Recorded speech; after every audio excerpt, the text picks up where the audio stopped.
25 বছর আগে ঘটে যাওয়া এক ঘটনার ফলে পাল্টে যায় 3টা জীবন।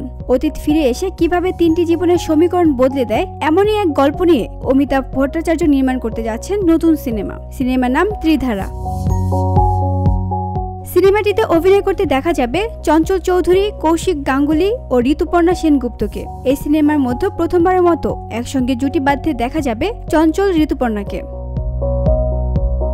ত্রিধারা সিনেমা নিয়ে চঞ্চল চৌধুরী বলেন, সিনেমাটি নিয়ে একাধিকবার তাদের সঙ্গে কথা হয়েছে, এখনো কিছু চূড়ান্ত হয়নি। গল্প শুনে মনে হয়েছে কাজটি দারুণ হবে। আসলে একটি সিনেমায় যুক্ত হওয়ার আগে বেশ কিছু প্রক্রিয়া থাকে, সেগুলো এখনো হয়নি, তবে মনে হচ্ছে আমাদের এই কাজটি হবে।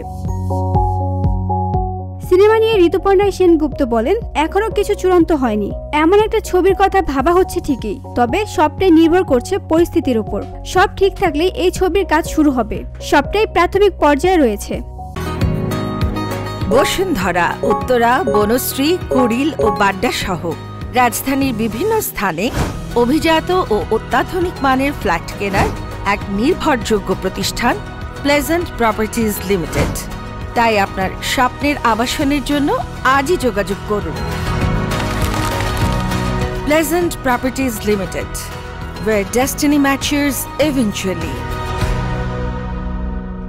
ঈদের প্রেক্ষাপটে মুক্তি পাওয়া চঞ্চল চৌধুরী অভিনীত উৎসব সিনেমা রীতিমতো চমক দেখাচ্ছে। মুক্তির 20 দিন পেরিয়ে গেলেও এখনো ছবিটি দেখতে দর্শক হুমড়ি খেয়ে পড়েছে। এছাড়া ইনসাফ ছবিতেও কেমিও চরিত্রে তাকে পছন্দ করেছে দর্শক। VOD Bangla news desk.